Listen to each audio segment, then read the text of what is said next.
kita sedang bincang bagaimana hendak memperkukuh cyber security Malaysia. Kerana pada waktu ini yang berjaya CSM lakukan ialah mungkin dari segi analisis, assessment, ya, dan beberapa pengesahan. Tapi kita perlu a little bit more power. Jadi untuk Jabatan Perlindungan Data Peribadi, saya ingin lihat dia menjadi lebih besar, lebih penting, kerana nak tak nak data kita bukan hanya khazanah negara, tapi itulah kunci yang sentiasa digunakan oleh scammer untuk tuju. Dia tahu simpulan-simpulan merupakan seorang yang dah pencen, ini pula bekerja sebagai sekian, dan dia minta kita maklumat. Dari maklumat yang mereka curi itulah mereka berjaya untuk curi duit kita.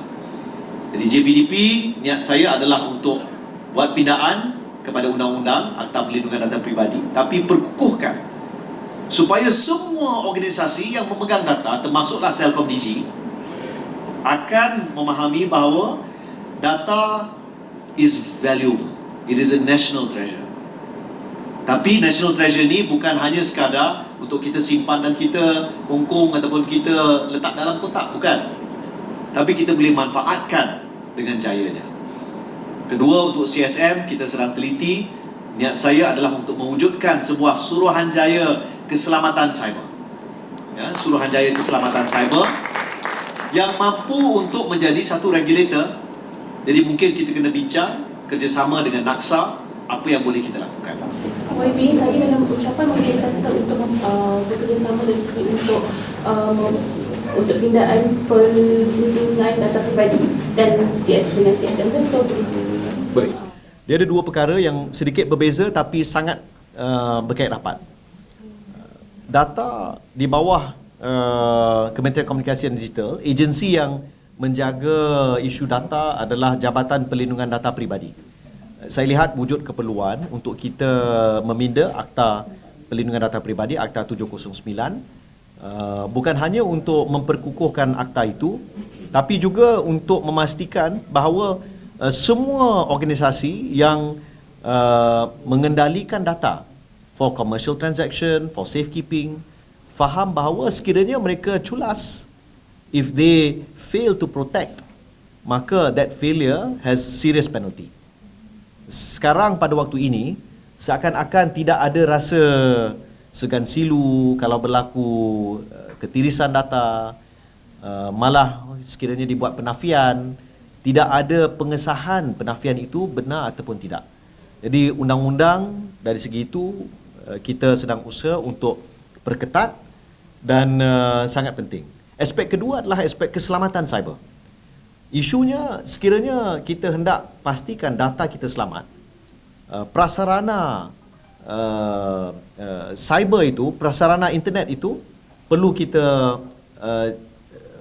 pastikan keselamatannya terjamin.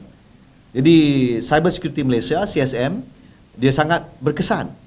Tapi masa yang sama, kita lihat ada keperluan untuk pihak CSM contohnya diberi lebih kuasa ataupun mendapat kerjasama yang lebih erat daripada semua pihak, tidak kira awam ataupun swasta, supaya satu aspek audit keselamatan cyber dapat dilakukan. Dari segi itu, seperti yang saya pernah sebut sebelum ini, sebelum dilancarkan apps baru, wajar pihak CSM secara automatik meneliti, menilai, ya, malah mungkin dalam peringkat sandbox lagi.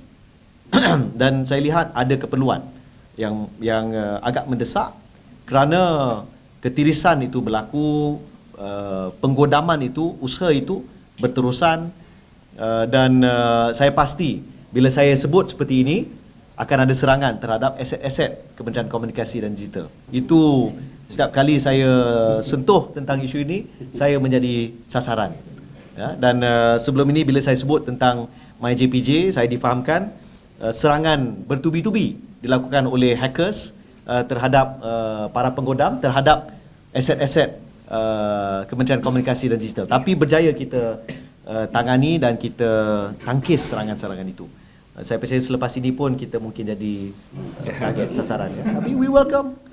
I think we have a very good team, and to all these threat actors, we're coming after you.